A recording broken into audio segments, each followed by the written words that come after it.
caught in the crossfire. It's caught in the... What's up, guys? Lance, the Obscure Movie Guy, coming to you once again with another fun-filled, fact-filled video that you probably won't care about, but we're going to do it anyways, trying to change the world one post at a time.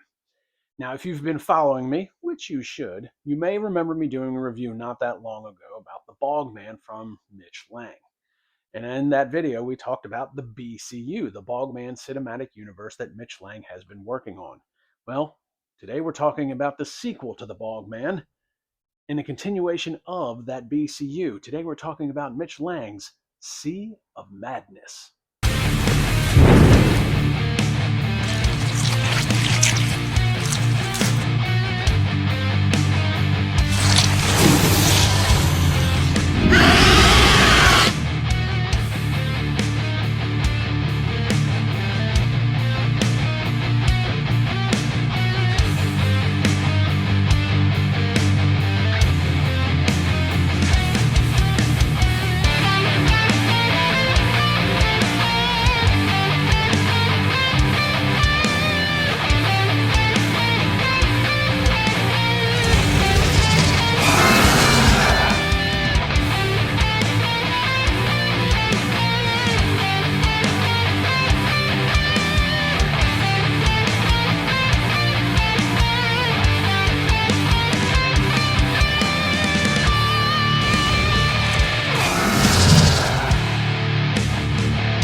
Sea of Madness.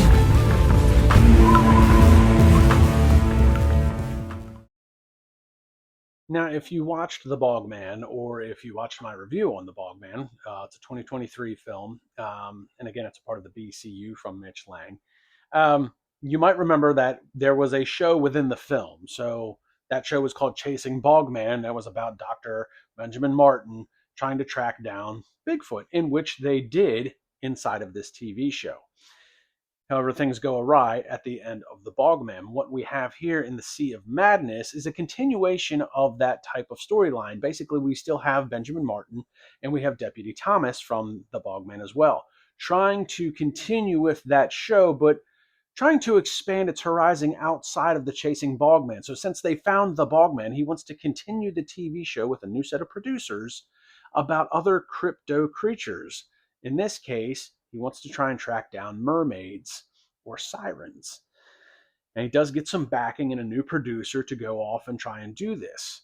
Now, in the midst of this, there is a group of survivors from a party boat that end up landing upon a World War II destroyer, the USS Kidd.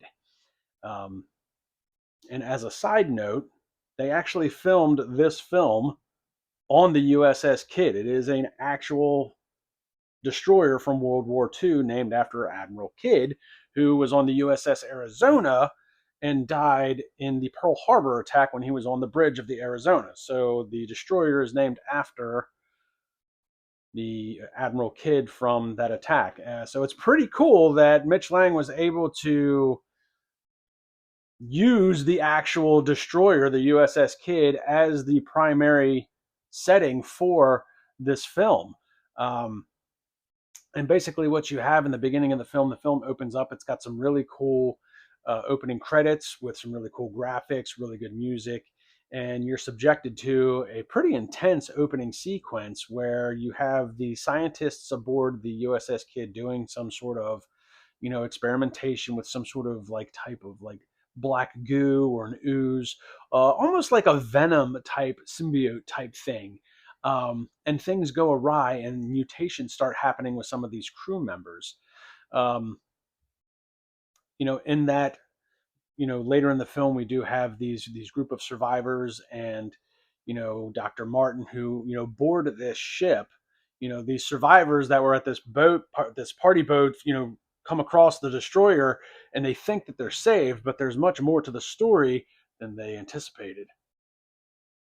Now, they do spend a decent amount of time on the setup using the Dr. Martin and Deputy Thomas along with some locals as these survivors.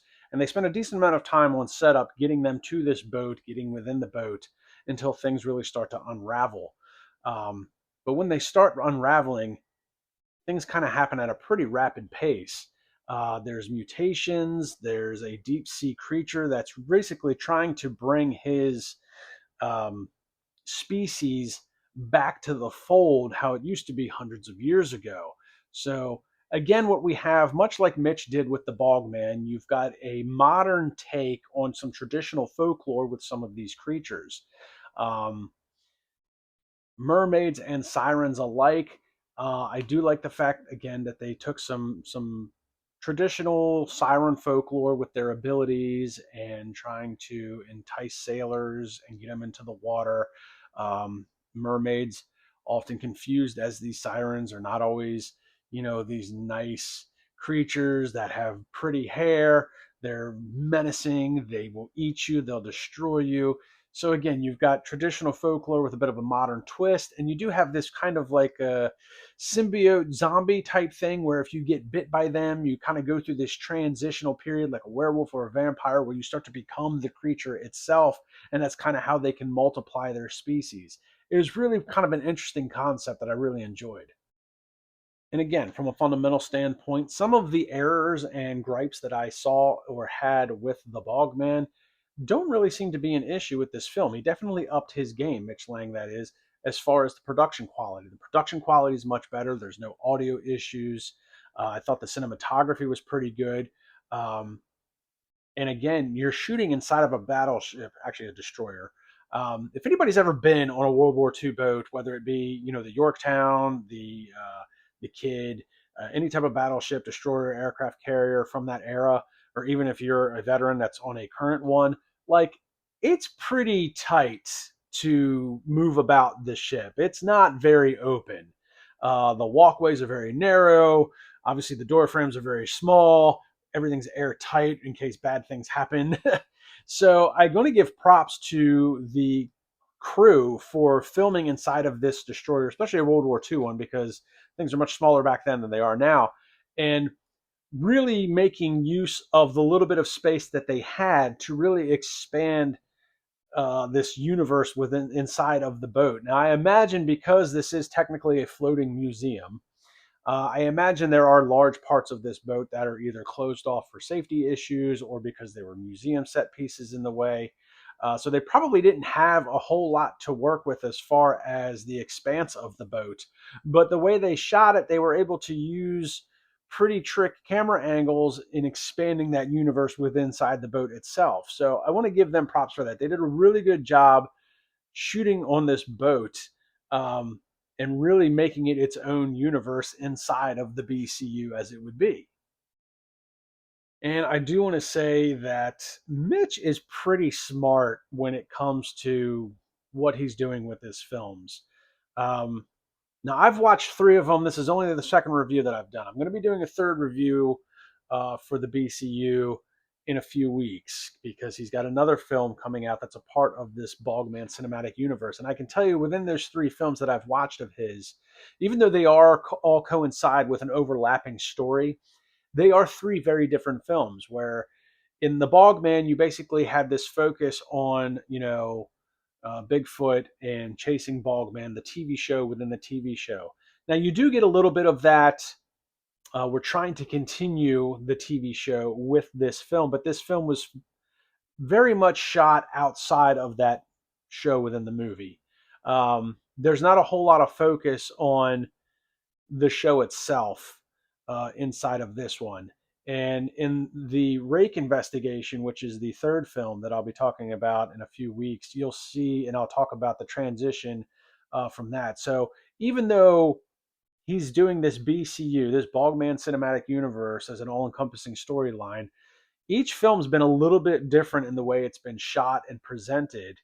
So it's not always feeling like the same continuous story. It is the same story and it is being continued, but it's being done cinematically different. So I want to give him props for that. It was pretty interesting to see how you went from this kind of focus on the TV show with the Bogman versus kind of like an actual like science fiction type thriller, you know, kind of horror with flashes of horror aspects inside of this battleship, this destroyer as it would be, with these mermaids and sirens. It was really well done. I will also say that the acting in this particular film is much better than the last one, and that's not necessarily a knock against anybody in the Bogman. It's just the acting was, I don't know if it was turned up a notch or if we just had better actors than previous ones.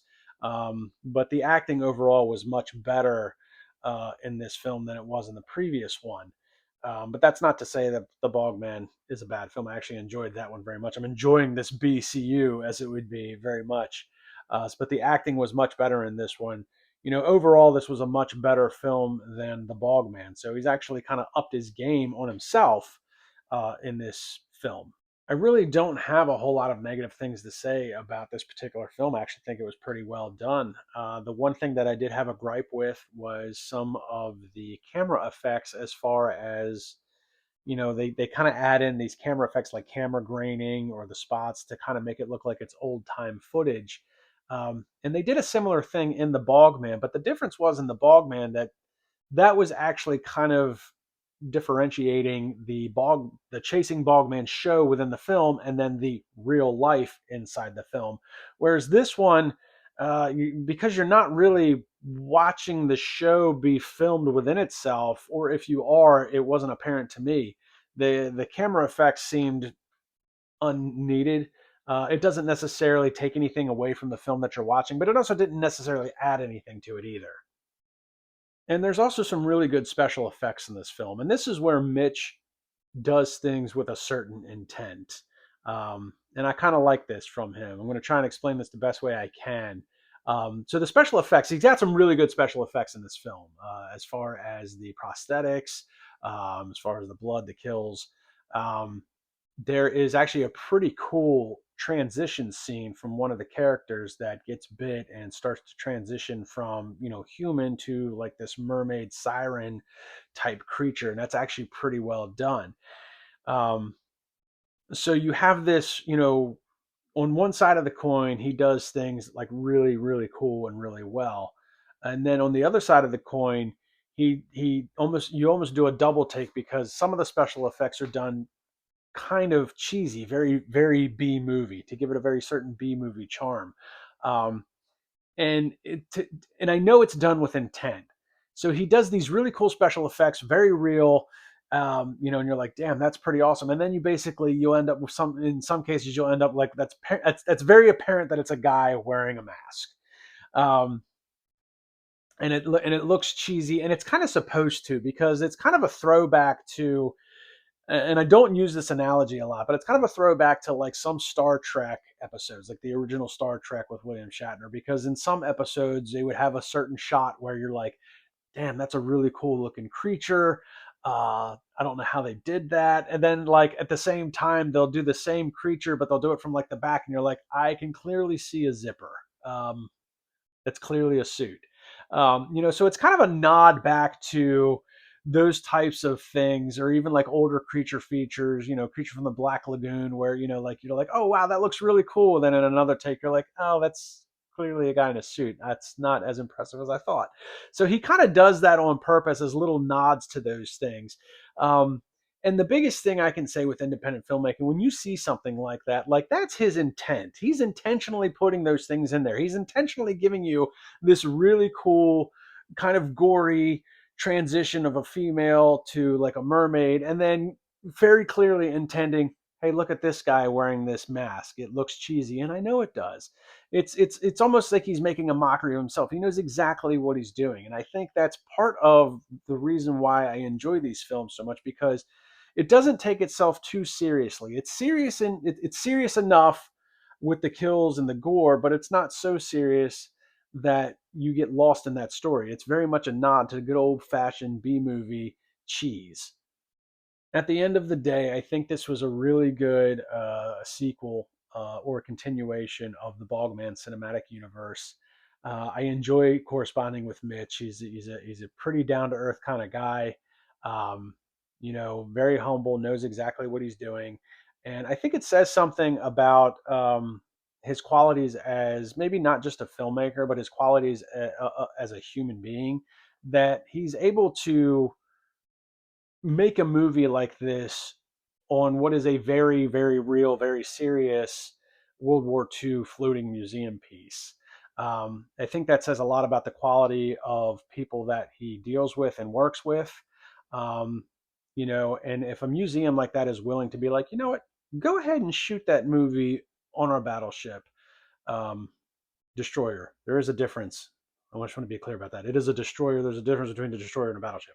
Um, but I think that says a lot about the quality of people that he works with and deals with. And while he's not making anything that's quite as elaborate looking as the MCU, um, I think it's really cool that he is taking strides to make his very own cinematic universe wrapped around these crypto creatures. And to be honest with you, there's a ton of cryptozoology out there. So I mean, the continuation of this BCU could almost be endless. I mean, the Rake investigation is going to be the next one that I talk about. That is going to be the next one that is released. If you guys aren't familiar with what rakes are, and I'm not talking about like raking the leaves up in your yard, you should definitely go check out the Rake when it becomes available, the Rake investigation, and start looking into some of this stuff.